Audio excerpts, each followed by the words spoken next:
Good evening. आज आपण क्षेत्रफळ या घटकावर अतिशय महत्वाची अशी NS परीक्षेला आलेली उदाहरणं पाहणार आहोत. आता पहिला प्रश्न पहा.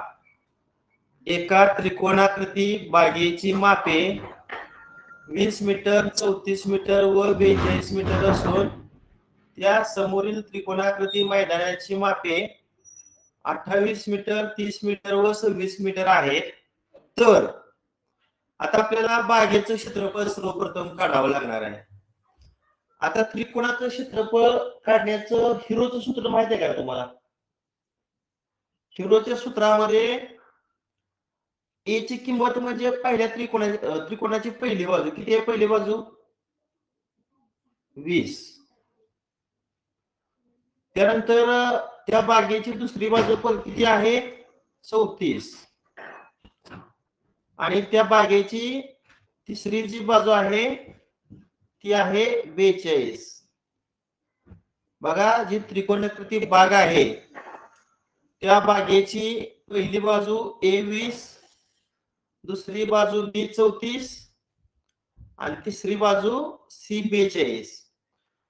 आता पहिल्यांदा अर्धपरिमिती काढायची. अर्धपरिमिती सूत्र काय सांगा पाहू? S बरोबर A अधिक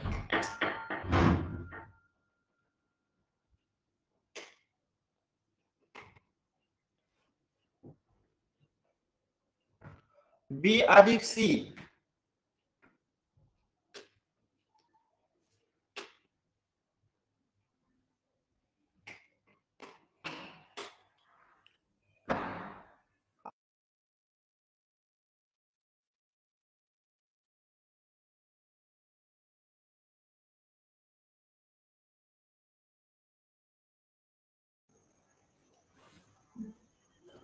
A अधिक B अधिक C ही लाईट लाव. भागिले 2.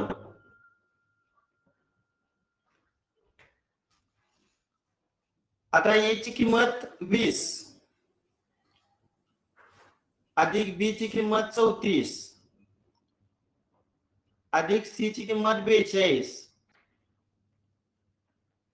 भागिले 2. किती आले अंशातील बेरीज बघा बरं. 4 आणि 2 6, 4 आणि 3 7 आणि 2 9. 96 आणि त्याला 2 न भागलं किती आलं? 96 ची निमपट 48. ही झाली अर्धपरिमिती. आता आपल्याला त्रिकोणाकृती बागेचे क्षेत्रफळ काढायचे. बागेच्या क्षेत्रफळाला मी A1 म्हणतो. सांगा हिरोचं सूत्र काय त्रिकोणाचं क्षेत्रफळ काढण्याचं? वर्गमुळात बोला.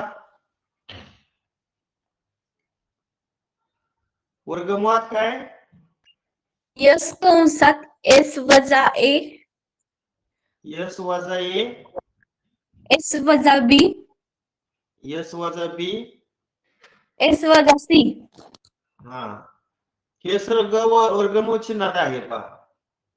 मग सांगा आपण S ची किंमत किती काढली होती? 48. पुन्हा S वजा A म्हणजे 48 वजा 20 सांगा किती? 48 वजा 20. अरे बोला पटपट. 28. S वजा B 48 वजा 34. 48 वजा 34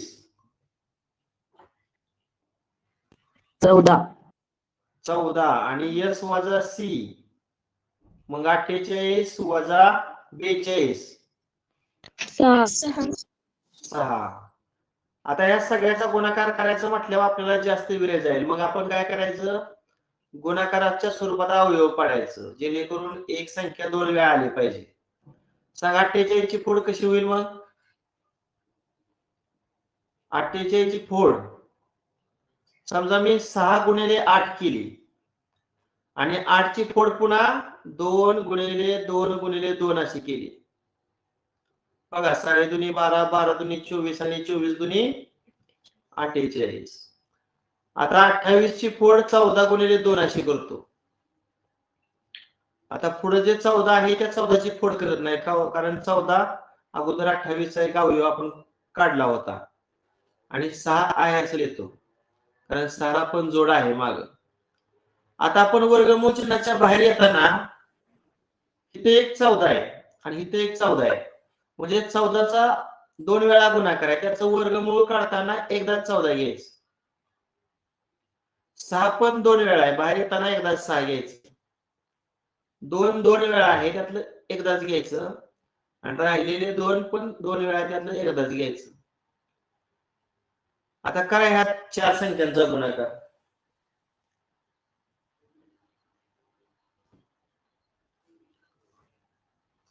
14 सक 84 आणि बेदोनी 4 4 चौक 16. चला 1 4 8 32 ने 33. हा कोणाचं क्षेत्रफळ आलं रे? बागेचं. किती आलं बागेचं क्षेत्रफळ? 336. आता मी तर येतो बागेचं क्षेत्रफळ 336.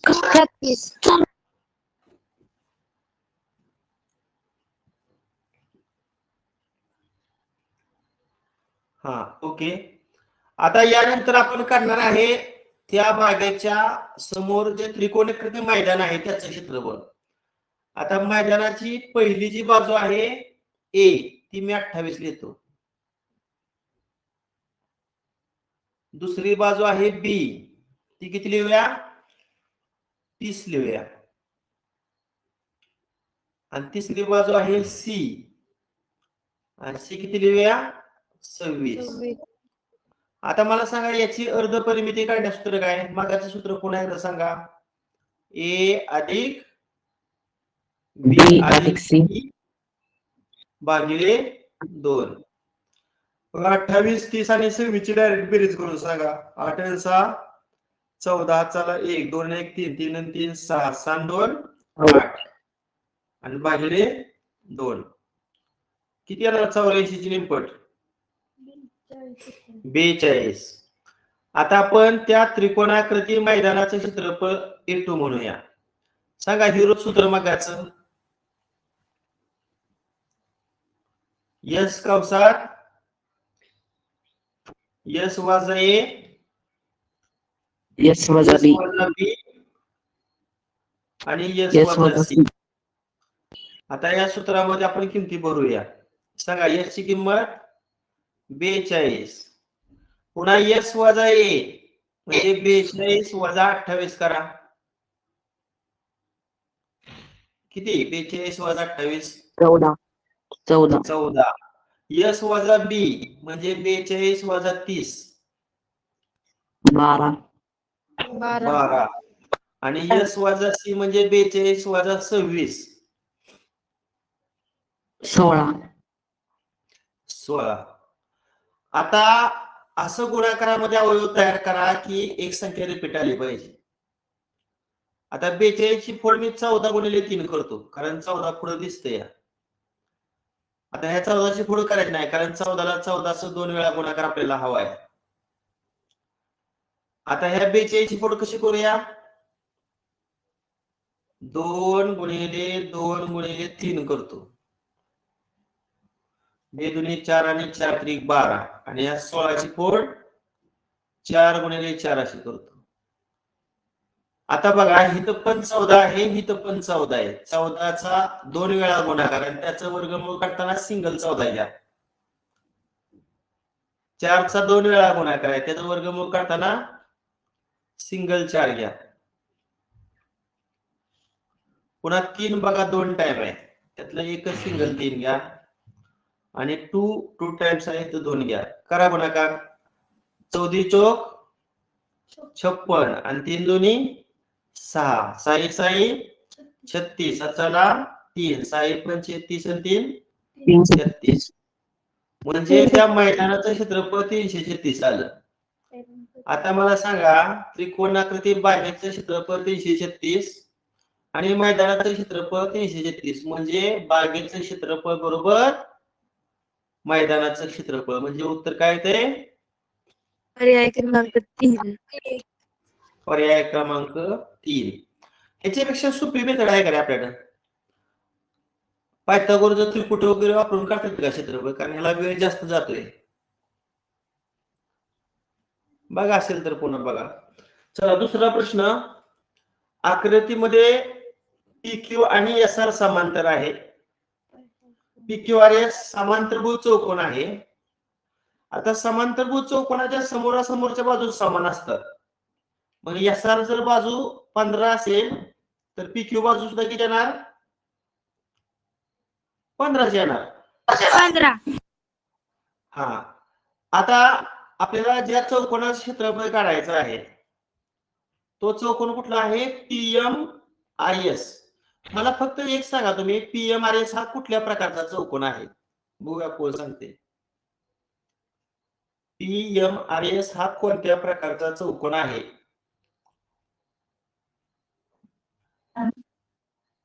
ट्रॅपेझियम. अगदी बरोबर, ट्रॅपेझियम, समलंब चौकोन. का? कारण या चौकोनाच्या समभुजेची एकच जोडी समांतर आहे. म्हणजे SR आणि PM ही समोरासमोरील बाजूची एकच जोडी समांतर आहे, म्हणून हा ट्रॅपेझियम आहे. मग समलंब चौकोनाचं क्षेत्रफळ काढण्याचं सूत्र सांगा. समलंब ट्रॅपेझियमचा एरिया कसा काढायचा? 1/2 1/2 गुणिले समांतर बाजूंची बेरीज गुणिले उंची. बरोबर, समांतर बाजूंची बेरीज SR आणि PM ची बेरीज आणि गुणिले उंची. उंची कोणत्या आकृतीमध्ये? RT. आता आपण किमती भरूया सूत्राच्या उजव्या बाजूमध्ये. सांगा SR किती? 15 आणि PM म्हणजे PQ ची आणि QM ची बेरीज करावी. PQ 15 ना आणि QM 10. किती? 25. मग इथं PM लिहितो 25 आणि गुणिले उंची RT किती दिलेला आहे? 8. मग 1/2 25 आणि 15 ची बेरीज किती? 40 आणि गुणिले 8. 1 बे चौक 8. करा 40 आणि 4 चा गुणाकार. 160. पर्याय क्रमांक आता 160 चा पर्याय आहे का? पर्याय क्रमांक 3. बरोबर आहे, पर्याय क्रमांक 3. प्रश्न. O केंद्र असलेल्या वर्तुळात चौरस PQRS अंतर्लिखित केलेला आहे. वर्तुळाची त्रिज्या 21 सेमी असेल तर रेखांकित भागाचे क्षेत्रफळ काढा. आता रेखांकित भागाचे क्षेत्रफळ जर काढायचं असेल तर आपल्याला वर्तुळाच्या क्षेत्रफळातून चौरसाचं क्षेत्रफळ वजा करावं लागणार. आता मी समजा हे PR जॉईन केलं, त्रिज्या किती दिली रे? 21. मग मला सांगा व्यास किती होणार? व्यास किती होणार? 42. डायमीटर 42 होणार. बरोबर आहे. आणि वर्तुळाचा जो व्यास आहे तो चौरसाचा काय आहे रे? कर्ण. अगदी बरोबर, चौरसाचा काय आहे? कर्ण. बर, आपण असं करूया, पहिल्यांदा वर्तुळाचं क्षेत्रफळ काढूया. वर्तुळाच्या क्षेत्रफळाला मी A1 म्हणतो, एरिया ऑफ सर्कलला. सांगा मला वर्तुळाचे क्षेत्रफळ सूत्र काय? पाय r स्क्वेअर. पाय r स्क्वेअर. पायची किंमत आपण 22/7 घेतो. त्रिज्या किती आहे? त्रिज्या 21. आता त्याचा वर्ग आहे, 2 वेळा गुणाकार. 7 एके 7, 7 त्रिके 21. आता 22 आणि 3 चा गुणाकार 66 गुणिले 21. करा हा गुणाकार. 21 26 चला 12. 21 126 आणि 12 138. बघा, वर्तुळाचं क्षेत्रफळ 1386 चौरस सेमी आलं. आता आपल्याला काढायचंय काय? चौरसाचं क्षेत्रफळ. कोण सांगते मला चौरसाचे क्षेत्रफळ सूत्र? बाजू चौरस कर्ण वर्ग छेद 2. बरोबर. कर्ण वर्ग छेद 2. मग आपण कर्ण किती काढला होता? 42. मग 42 चा वर्ग म्हणजे 42 वेळा गुणाकार भागिले 2. बे दोन्ही 4 आणि बे 1 बे. 42 आणि 21 चा गुणाकार 21 दोन्ही 42 चला 4. 84 4 हा 882. आता आपल्याला करायचे रेखांकित भागाचं क्षेत्रफळ. मग सूत्र काय वापरायचं? रेखांकित भागाचं क्षेत्रफळ बरोबर वर्तुळाचं क्षेत्रफळ वजा चौरसाचं क्षेत्रफळ म्हणजे 1386 वजा 882. 7 2 गेले 4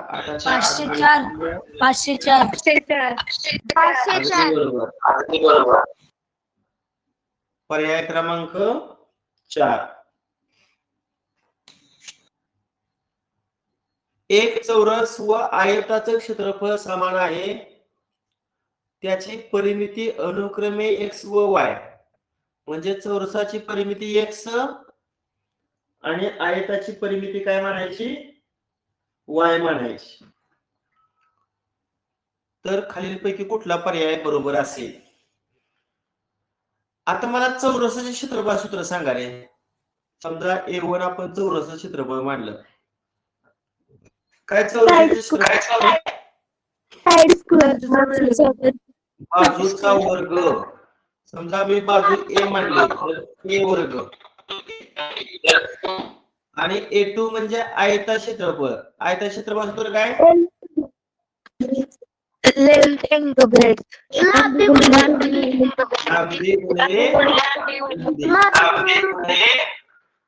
आता आपल्याला चौरस क्षेत्रफळ आयता क्षेत्रफळ समान दिलंय म्हणजे A1 आणि A2 समान दिलाय. म्हणजे चौरसाच्या बाजूचा वर्ग बरोबर आयताच्या लांबी आणि रुंदीचा गुणाकार. त्याच पद्धतीने परिमिती दिलेली आहे बघा. आता P1 ला आपण चौरसाची परिमिती म्हणूया आणि P2 ला आपण आयताची परिमिती म्हणूया. सांगा चौरसाच्या परिमिती सूत्र काय रे? 4a आणि आयताच्या परिमिती सूत्र काय? 2 कंसात लांबी आणि रुंदी. परंतु या ठिकाणी आपल्याला चौरसाची परिमिती x मानायला सांगितलेली आहे आणि आयताची परिमिती काय म्हणायला सांगितलेली आहे? y म्हणायला सांगितलेली आहे. आता बघा इथं 4a बरोबर x आलं. 4a बरोबर काय आलं? x आणि इकडं 2 कंसात लांबी अधिक रुंदी बरोबर काय आलं? y. आता थोडस ऑब्झर्वेशन जर आपण केलं तर तुमच्या लक्षात येईल पहा x बरोबर 4a. x म्हणजे चौरसाची परिमिती आहे आणि y ही आयताची परिमिती आहे. आता समजा मी a ची किंमत 6 घेतली. a ची किंमत काय घेतली? 6. सांगा चौरसाची परिमिती किती येणार मग? 4 आणि 7 चा गुणाकार 24. आता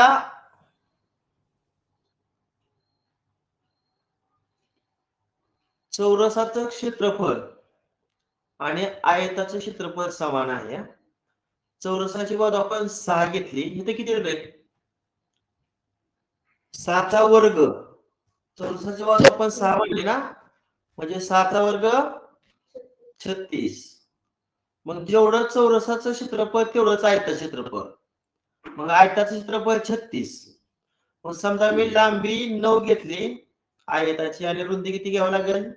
36 गुणाकार करण्यासाठी 4 घ्यावी लागेल. मला सांगा इथं एल ची किंमत आपण टाकूया 9 आणि बी म्हणजे रुंदी टाकूया 4. किती टी ची किंमत बघा पण 9 आणि 4 ची बी 13 आणि 13 26. मग एक्स आणि वाय मध्ये लहान कोण आणि मोठं कोण 24 लहान येणार 26 पेक्षा. म्हणजे याचं उत्तर काय ते पर्याय क्रमांक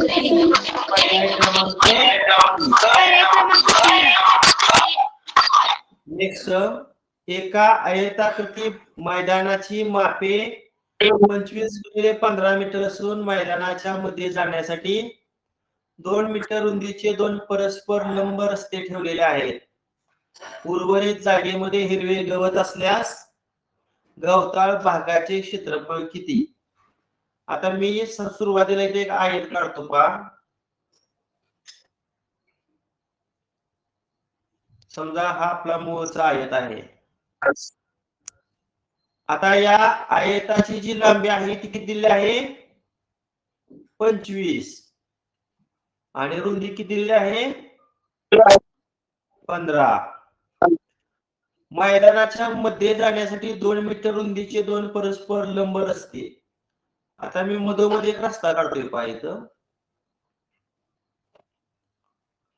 हा पहिला रस्ता झाला आणि ह्याला लंब दुसरा एक रस्ता पण काढला.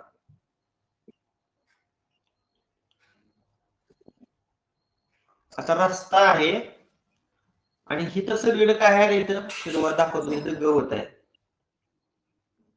इथं काय आहे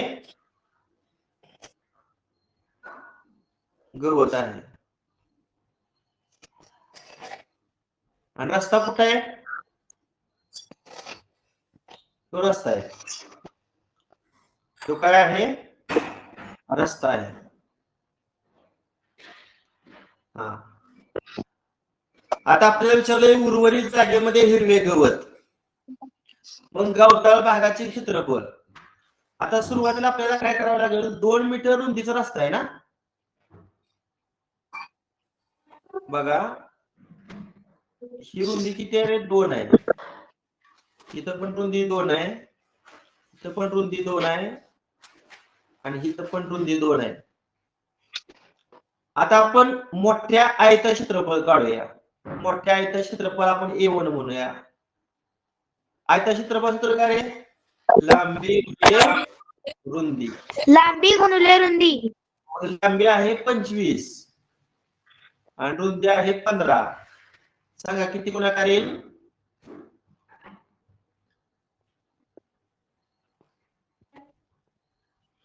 25 आणि 15चा गुणाकार 15 5 75 चला 7 375. हा 375. आता आपल्याला गवताळ भागाचं क्षेत्रफळ काढायचे. त्यासाठी हे रस्त्याचं क्षेत्रफळ वजा करावं लागेल. आता आडवा जो आयताकृती रस्ता आहे का नाही त्याचं क्षेत्रफळ काढूया. आडवा आयताकृती जो रस्ता आहे त्याचं क्षेत्रफळ काढताना A2 लिहूया त्याला. पुन्हा तो आयताकृती रस्ते असल्यामुळे लांबी गुणिले रुंदी. मग ह्या आडव्या रस्त्याची लांबी किती रे ह्या 25 आणि रुंदी किती 2 काढली आपण रुंदी 2. मग आडव्या रस्त्याचं क्षेत्रफळ किती आलं 50. आता उभ्या रस्त्याचं क्षेत्रफळ काढूया. उभा म्हणजे हा. आता हा उभा रस्ता सुद्धा आयत आहे. मग त्याची लांबी किती घेऊया 15 आणि रुंदी किती घेऊया 2. आता ह्या दोघांची बेरीज 30. आता इथे एक गोष्ट तुमच्या प्रामुख्याने लक्षात आली पाहिजे. आडव्या आयतामध्ये आणि उभ्या आयतामध्ये सुद्धा मधला हा चौरस मोजलाय. म्हणजे मधला जो चौरस आहे तो 2 वेळा मोजलाय. कळतंय का. मग त्या चौरसाचं क्षेत्रफळ आपल्याला वजा करावं लागेल. मग चौरसाचं क्षेत्रफळ सूत्र काय बाजू वर्ग. मग चौरसाची बाजू किती येतं 2. म्हणजे आपल्याला 2चा वर्ग करावा लागेल. किती येणार 4. मग आता रस्त्याचं क्षेत्रफळ किती येणार सांगा रस्त्याचं क्षेत्रफळ, समजा रस्त्याचे क्षेत्रफळ आपण A5 म्हणूया. आडव्या रस्त्याचे क्षेत्रफळ 50, उभ्या रस्त्याचे क्षेत्रफळ 30 आणि त्यातून चौरस क्षेत्रफळ काय करायचं वजा 80. 4 वजा केलं किती आलं 76. आणि मग आपल्याला गवताळ भागाचं क्षेत्रफळ काढायचे. मग गवताळ भागाचं क्षेत्रफळ बरोबर आयताचं क्षेत्रफळ 375 वजा रस्त्याचं क्षेत्रफळ 76. करा ह्या दोघांची वजाबाकी. 299 चौरस मीटर. म्हणजे याचं उत्तर पर्याय क्रमांक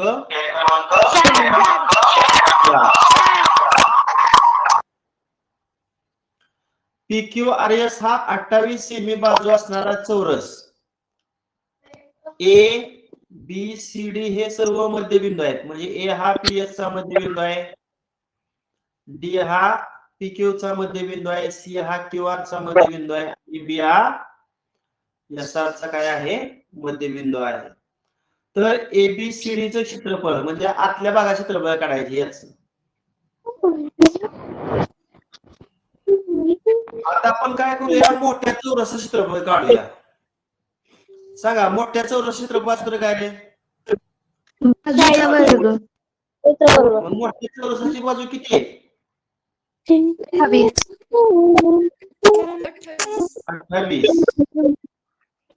त्याचा वर्ग किती?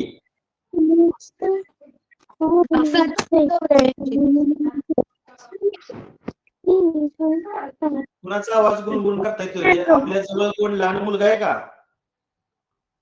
माईक बंद करायचा. मोठा जो चौरस आहे त्याचं क्षेत्रफळ आलं 384 चौरस सेमी. आता आपल्याला काय करायचं आहे ह्या त्रिकोणाचे क्षेत्रफळ काढायचे.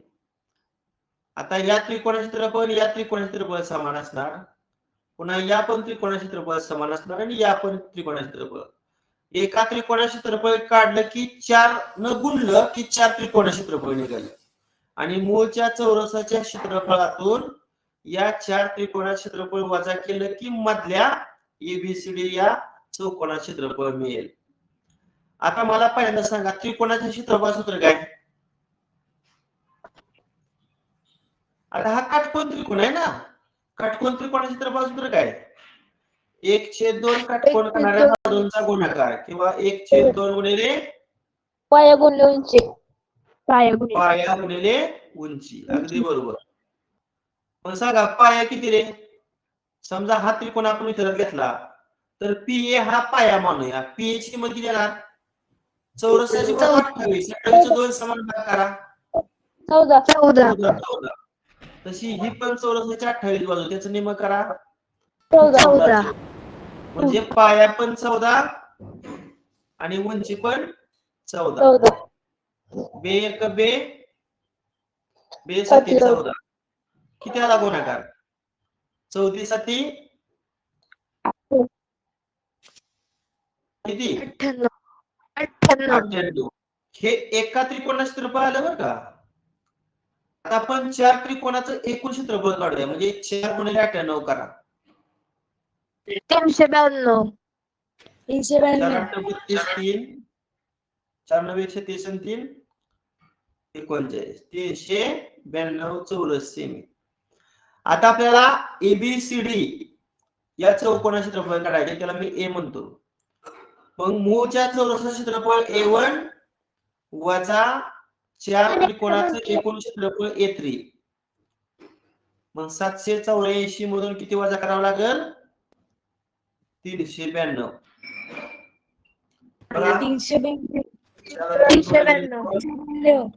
8 9 गेलं 9, इथं 1 7 4 गेलं 3. 392 आहे का पर्याय? पर्याय क्रमांक 1. पर्याय क्रमांक 1.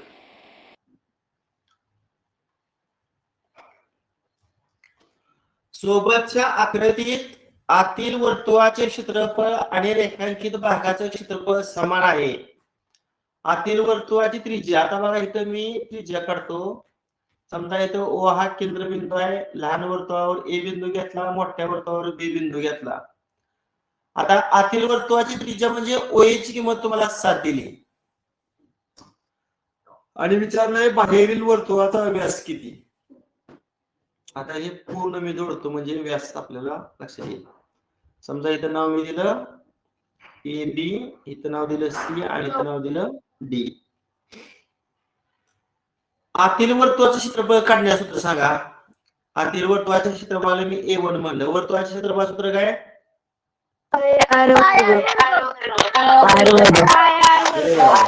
पायची किंमत 22/7 आणि त्रिज्या किती आहे रे? आतील वर्तुळ त्रिज्या 7. 7 चा वर्ग 7 गुणिले 7. मग ह्या 7 ला हे 7 कॅन्सल. 22 7 154. 154. 154 कोणाचं क्षेत्रफळ आलं? आतील वर्तुळाचं. आता पहिलंच वाक्य आहे, आतील वर्तुळाचं क्षेत्रफळ आणि रेखांकित भागाचं क्षेत्रफळ समान आहे. मग रेखांकित भागाच्या क्षेत्रफळाला A2 म्हणूया. A2 किती येणार आहे मग? 154. आता मोठ्या वर्तुळाचं क्षेत्रफळ कसं काढायचं? आतील वर्तुळाच्या क्षेत्रफळात रेखांकित भागाचं क्षेत्रफळ काय करावं लागेल? मिळवावं लागेल. मग किती बेरीज? 154 आणि 154 ची बघा. 308. बरोबर आहे. 308. म्हणजे मोठ्या वर्तुळाचं क्षेत्रफळ 308. आता मोठ्या वर्तुळाचं क्षेत्रफळ जर आपण ए मानलेलं आहे तर त्याचं क्षेत्रफळ सूत्र काय? पाय आर वर्ग. आणि मोठ्या वर्तुळाचं क्षेत्रफळ आत्ताच आपण किती काढलं? 308. 308. पायची किंमत टाकतो 22/7 गुणिले आर वर्ग 308. मग आर वर्ग बरोबर 308 गुणिले, आता 22/7 उजवीकडे गेल्यावर काय होणार? 722. 22 न सिम्प्लिफाय करूया 308 ला. 22 एके 22, 30 22 गेला 8, 8 8 88, 22 चोक 88 आणि 34 साठी किती आलं मग? 98. दोन्ही बाजूची वर्गमूळ काढू. 98 चं वर्गमूळ निघत नाही, मग वर्गमुळात 98. आता याची पुढ कशी होईल रे? 49 वर्गमुळात 2 गुणिले 49. 49 वर्गमूळ 7 आणि वर्गमुळात राहिलं 2. अशा पद्धतीनं मोठ्या वर्तुळाची त्रिज्या 7 वर्गमुळात 2 आली. आपल्याला विचारलाय व्यास. समजा मोठ्या वर्तुळाचा व्यासला आपण कॅपिटल डी म्हणलं. त्रिज्येची दुप्पट करा. 2 गुणिले त्रिज्या 7 वर्गमुळात 2. 14 वर्गमुळात 2 सेमी. आहे का हा पर्याय? पर्याय क्रमांक 2. बरोबर आहे. पर्याय क्रमांक 2. बघा, एकदा शिकून कळत नसेल तर आपला युट्यूबचा व्हिडिओ पुन्हा पाहायचा. आता पुढचा जो प्रश्न आहे तो 8वा आहे. त्रिकोण एबीसी मध्ये AB ची किंमत 13 आहे, BC ची किंमत 15 आहे आणि AC ची किंमत 14 आहे. आता या त्रिकोणाचं क्षेत्रफळ, हा जो दुसरा चौकोन PQRS आहे याच्या क्षेत्रफळापेक्षा 3 न जास्त आहे. मग आपण कशा क्षेत्रफळ काढू शकतो रे? या त्रिकोणाचं काढू शकतो का नाही? विषमभुज त्रिकोणाचं. आता 13 ही A ची किंमत आपण मांडली, 14 ही B ची मांडली आणि 15 ही C ची मांडली. हे रोज सूत्र सांगा. अगोदर अर्धपरिमिती सूत्र काय? A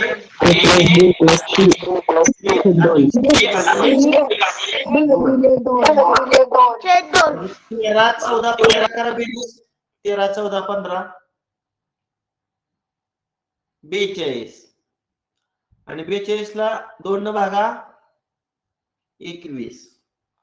21 झाली त्या त्रिकोणाची अर्धपरिमिती. आता त्रिकोणाचं क्षेत्रफळ आम्ही A1 म्हणलं. सांगा हे रोज सूत्र काय? मगाशी झालेलं आहे. वर्गमुळात S minus A, S minus B आणि S मायनस C. S कंसात S वजा A एस वजा बी आणि एस वजा सी. आता एस ची किंमत आपण टाकूया. किती एस ची किंमत आहे? 21. आता एस वजा ए म्हणजे 21 वजा 13. किती 21 वजा 13? 8. एस वजा बी म्हणजे 21 वजा 14. 7. आणि एस वजा सी म्हणजे 21 वजा 15. 6. आता गुणाकारात अशी फोड करा की एक संख्या 2 वेळा आली पाहिजे. चला 21 ची फोड सांगा कशी करू? 7 गुणिले 3. 7 गुणिले 3 गुणिले 2 गुणिले 2. 2 गुणिले 2 गुणिले 2. पुन्हा 7 हाय असं. आणि 6 ची फोड 2 गुणिले 3. 2 गुणिले 3. आता वर्गमूळ चिन्हाच्या बाहेर येताना 7 चा गुणाकार असला की एकच 7 घ्यायचा. पुन्हा 3 चा 2 वेळा गुणाकार असला की 3 एकदाच घ्यायचं. 2 टाइम आहे एकदाच घ्या. आणि राहिलेलं 2 पण 2 टाइम आहे त्यातलं एकच घ्या. करा गुणाकार. 7 त्रिक 21, 21 दुनी 42 आणि 42 दुनी 84. म्हणजे त्रिकोणाचं क्षेत्रफळ किती आलं? 84.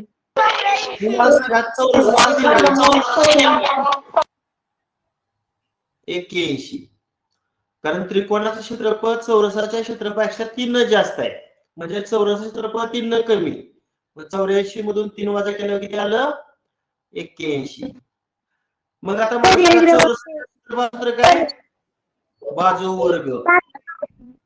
मग ते क्षेत्रफळ आलं 81. वर्गमूळ काढा. 81 वर्गमूळ किती? 9.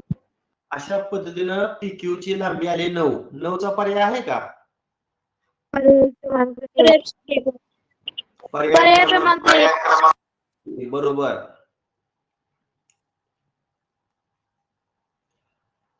आता पुढचा प्रश्न.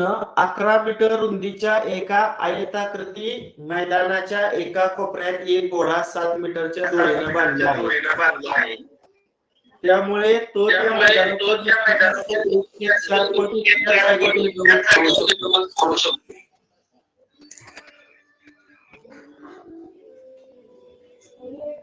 वर्षा माईक बंद करा. मी बोलत असताना सर्वांचा माईक बंद असेल. त्या मैदानाची लांबी किती मीटर असेल? बघा हा प्रश्न फार महत्वाचा आहे. 11 मीटर रुंदी च्या आयताकृती मैदानाच्या एका कोपऱ्यात एक घोडा 7 मीटर दोरीनं बांधला आहे.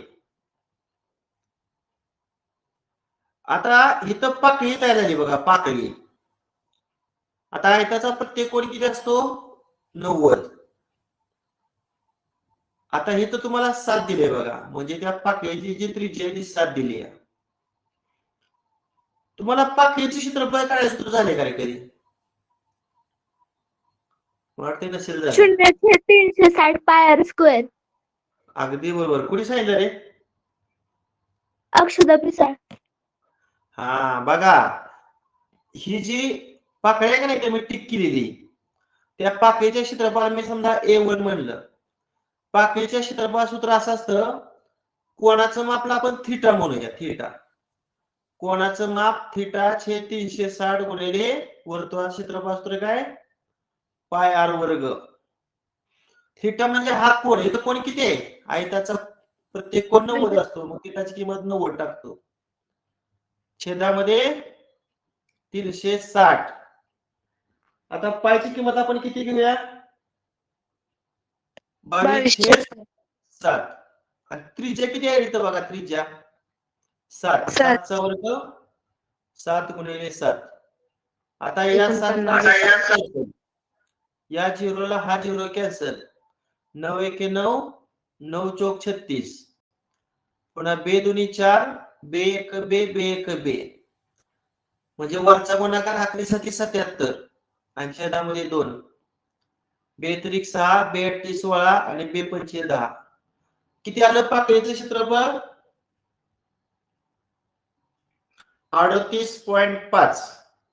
38.5. महत्वाचं आहे. मैदानाच्या जास्तीत जास्त 1/4 पट इतक्याच जागेतील गवत खाऊ शकतो.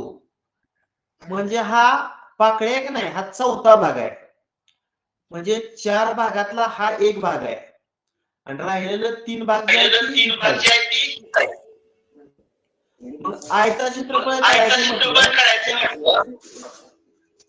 तर एका भागाची 4 पट करायला लागेल.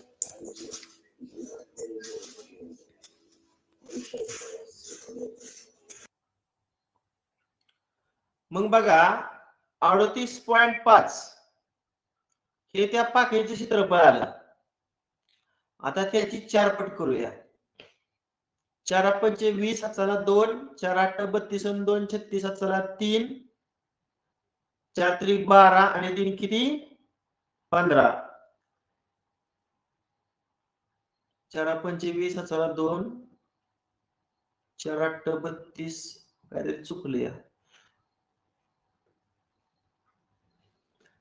हातचा 2 आला होता. 4 8 32 आणि 2 34 हाताला 3, 4 त्रिक 12 आणि 3 15 154 येते बघा. हे 154 आले ते आयत क्षेत्रफळ आलं. मग आयत क्षेत्रफळ सूत्र काय? लांबी गुणिले रुंदी. लांबी आणि रुंदीचा गुणाकार 154. आता त्यातली तुम्हाला रुंदी माहिती आहे 11. मग यल गुणिले रुंदीच्या ठिकाणी 11 लिहूया. उजवी बाजू किती 154. मग लांबी बरोबर 154 भागिले 11. 11 1 11 राहिले 4 त्यावर घेतले 4 11 चौक 44. अशा पद्धतीनं त्या आयताकृती मैदानाची जी लांबी आहे ती 14 मीटर आली. म्हणजे पर्याय क्रमांक 2. समजलंय का सर्वांना?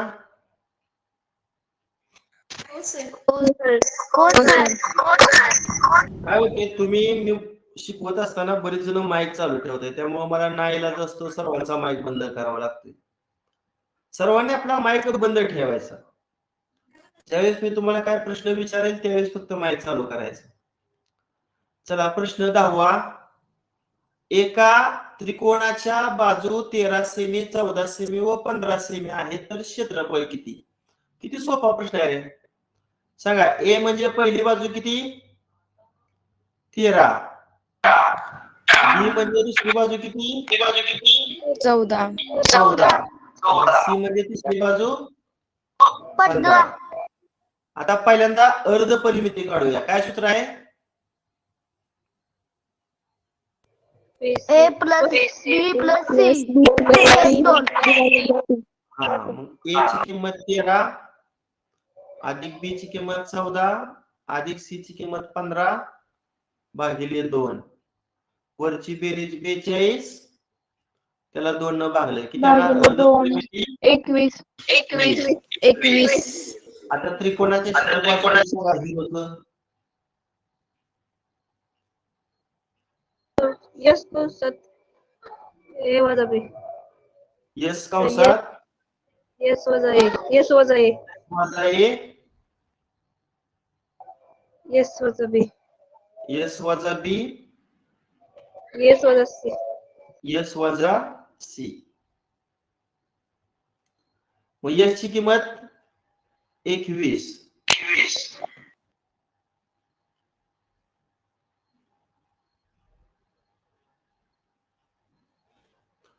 आता यस वजा एक सांगितले ना म्हणजे 21 वजा 13 करा 8. यस वजा बी 21 वजा 14 करा 7. आणि यस वजा सी 21 वजा 15 करा 6.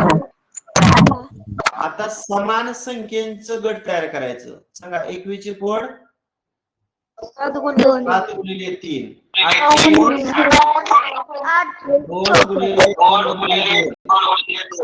7 तसंच आणि 6 ची फोड मग अशी चालते या टाईपची आता ही 7ची जी जोडी आहे त्यातलं सिंगल 7 घेतो, या 3ची जोडीतलं एकच 3 घेतो, या 2च्या जोडीतलं एकच 2 घेतो आणि राहिलेल्या 2च्या जोडीतलं एकच 2 घेतो. करा गुणाकार. 7 त्रिक 21, 21 दोन्ही 42 आणि 42 दोन्ही 84. 84. आहे का पर्याय? पर्याय क्रमांक 3. हा, इथं 3 पाहिजे होतं. पुढं एका वर्तुळाचे क्षेत्रफळ 1386 चौरस सेमी असेल तर त्याचा परिघ किती? आता वर्तुळाचे क्षेत्रफळ सूत्र सांगा मला. Pi square. स्क्वेअर. बरोबर. मग क्षेत्रफळ टाकतो 1386, पायची किंमत 22/7 आणि गुणिले r चा वर्ग. आता 22/7 ला डावीकडे घेऊया. काय होईल मग? 7/22. आता 22 चा पाडा. 22 एके 22, 22 × 132 हा. आता 7 त्रिक 21 7ला 2, 7 चुकून 42 आणि 2 44. आता दोन्ही बाजूची वर्गमूळ काढा. 441 कोणाचा वर्ग आहे? 21 21 चा. आता परिघ काढायचे. परिघाला आपण इंग्रजी सर्कम्फरन्स म्हणतो. सांगा वर्तुळाच्या परिघावर काय? 2 पाय. पायची किंमत 22/7 आणि त्रिज्या आता आपण किती काढली? 21. 7 एके 7, 7 त्रिक 21. 132. 22 दुनी क्रमांक 2. 44 गुणिले 3, 3 चौक 12, 12 आणि 13. पर्याय क्रमांक 2. पुढचा प्रश्न 12वा पहा. आता सगळ्यांना पायथागोरसचं त्रिकुट माहित आहे. मला सांगा हा काटकोन त्रिकोण आहे. एक कर्ण 13 आहे. एक काटकोन करणारी बाजू 5 आहे. मग ही काटकोन करणारी बाजू किती रे? कोण सांगतो? 12. अगदी बरोबर, 12.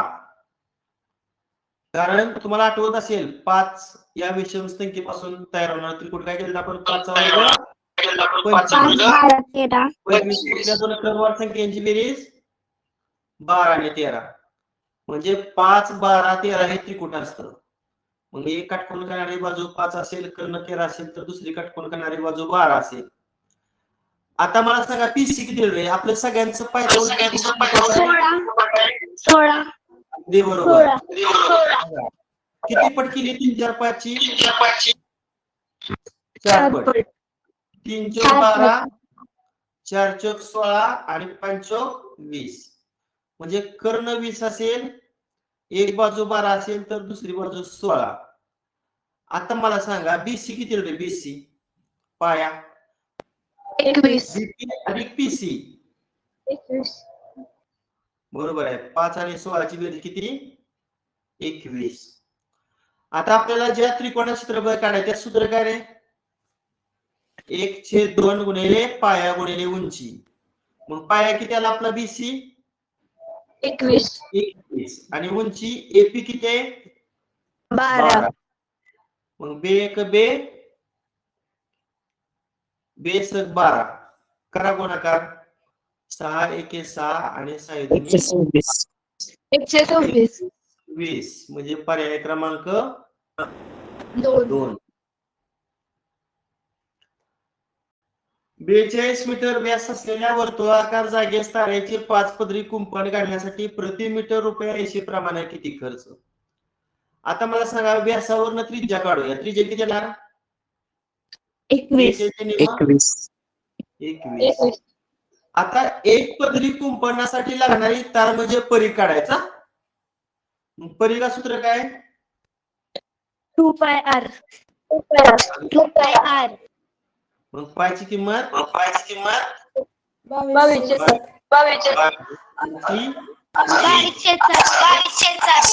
7 एके 7, 7 त्रिक 21. 22 दोन्ही 24 गुणिले 3. 132. पर्याय क्रमांक 3. चार गुणिले 8. पर्याय क्रमांक 2. हे जे आहे ती एक पदरी कुंपणासाठी लागणारी तार आली. आपलं कुंपण आहे 5 पदरी, पण 5 पदरी कुंपणासाठी लागणारी तार काढण्यासाठी 132 ला 5 न गुणायचं. मग 5 दुनी 10 हाताला 1, 5 त्रिक 15 16 हाताला 1, 5 1 5 1 6. 5 पदरी कुंपणासाठी 660 मीटर तार लागणार. पण एका मीटर तारेचा दर 80 रुपये. मग 660 मीटर तारेचा किंमत 660 गुणिले 8 करा. 8 0 0 8 स 48 7 4, 8 स 48 आणि 4 किती 52. म्हणजे 5280 रुपये आहे. एकच मिनिट एक झिरो ऍड करतो. 52,800. पर्याय क्रमांक 3 बरोबर ना? हो सर. 1 सेमी 2 सेमी व 3 सेमी त्रिज्या असणाऱ्या वर्तुळाच्या क्षेत्रफळाच्या बेरजे इतके क्षेत्रफळ असणाऱ्या वर्तुळाची त्रिज्या किती? आता पहिल्या वर्तुळाच्या क्षेत्रफळाला मी A1 म्हणतो, दुसऱ्या वर्तुळाच्या क्षेत्रफळाला A2 म्हणतो आणि तिसऱ्या वर्तुळाच्या क्षेत्रफळाला A3 म्हणतो आणि या तिघांच्या बेरजेनं तयार होणारे जे नवीन वर्तुळ आहे त्याचे क्षेत्रफळ A म्हणतो. आता चारी पण वर्तुळच आहे त्यामुळे तिथं सूत्र पाय आर वर्ग येणार आहे. तर पाय आर वर्ग, इथं पण सूत्र तेच पाय आर वर्ग, इथं पण सूत्र पाय आर वर्ग. फक्त काय करूया, पहिल्या वर्तुळाच्या R1 घेऊ, दुसऱ्या वर्तुळाच्या R2 घेऊ आणि तिसऱ्या वर्तुळाच्या R3 घेऊ आणि मोठ्या वर्तुळाचे क्षेत्रफळ आहे त्याला त्रिज्या कॅपिटल R घेतो. आता पहिल्या तिघांमधून पाय कॉमन घेतलं तर आत राहणार R1 वर्ग. मग R1 ची किंमत किती घ्यायची 1 म्हणजे तो 1 चा वर्ग. आता इथं R2 वर्ग, R2 ची किंमत काय घ्यायची 2 म्हणजे तो 2 चा वर्ग. आता इथं R3 ची किंमत काय घ्यायची 3 म्हणजे तो 3 चा वर्ग आणि उजवी बाजू आहे अशी पाय आर वर्ग. आता इकडच्या पायला इकडचा पाय गेला, 1 चा वर्ग 1, 2 चा वर्ग 4, 3 चा वर्ग 9 आणि उजव्या बाजूला कॅपिटल R चा वर्ग. सांगा किती आली बेरीज 4 ने 1 5, 5 9 14. आता दोन्ही बाजूची वर्गमूळ काढूया. 14 वर्ग नाही म्हणून वर्गमूळात 14 लिहिलं. पर्याय पर्याय क्रमांक 4. आणि शेवटचा प्रश्न, एका चौरसाचा कर्ण 16 सेमी आहे तर परिमिती किती? आता पहिल्यांदा बाजू काढूया. सांगा चौरसाची बाजू सूत्र काय रे? बाजूचा वर्गमूळ 16. 1 वर्गमुळात 2 गुणिले कर्ण असं सूत्र आहे. चौरसाची बाजू बरोबर 1 वर्गमुळात 2 गुणिले कर्ण. मग 1 वर्गमुळात 2 आणि कर्ण 16 टाकतो म्हणजे अंशाचा गुणाकार 16, अंशामध्ये छेदाचा गुणाकार, छेदामध्ये √2. आता इथं काय झालंय, छेदामध्ये अपरिमेय संख्या आली वर्गमुळात 2. छेदामध्ये कधी अपरिमेय संख्या ठेवायची नसते. छेदाचं आपण परिमेय संख्येत रूपांतरण करूया. कसं करायचं तर छेदातल्या अपरिमेय संख्येनं अंशाला पण गुणायचं आणि छेदाला पण गुणायचं. मग सांगा वरचा गुणाकार 16 वर्गमुळात 2 आणि खालचा गुणाकार किती वर्गमुळात 2 गुणिले वर्गमुळात 2 वर्गमुळात 4 आणि 4 वर्गमूळ 2. आता 16 ला 2 भागा 2 8 16 आणि पुढे वर्गमुळात 2. अशा पद्धतीने जी चौरसाची बाजू आहे 8 वर्गमुळात 2 आली आणि चौरसाच्या परिमिती सूत्र काय रे 4 गुणिले बाजू. मग 4 गुणिले बाजू टाका 8 वर्गमुळात 2 आणि 4 8 32. चौरसाची परिमिती किती आली 32 वर्गमुळात 2 म्हणजे पर्याय क्रमांक 2. अशा पद्धतीनं काल आणि आज अशा 2 तासिकेमध्ये आपण क्षेत्रफळ हा घटक संपवलेला आहे. क्षेत्रफळ या घटकाची चांगली तयारी करण्यासाठी तुम्हाला आयता क्षेत्रफळ, चौरस क्षेत्रफळ, समभुज चौकोना क्षेत्रफळ, समांतरभुज चौकोना क्षेत्रफळ, समलंब चौकोना क्षेत्रफळ, पतंगाचे क्षेत्रफळ, वर्तुळाचे क्षेत्रफळ, अर्धवर्तुळाचे क्षेत्रफळ, वर्तुळाचा परिघ, हे सगळे सूत्र माहित असायला हवेत. ठीक आहे, बस करूया. Okay, bye.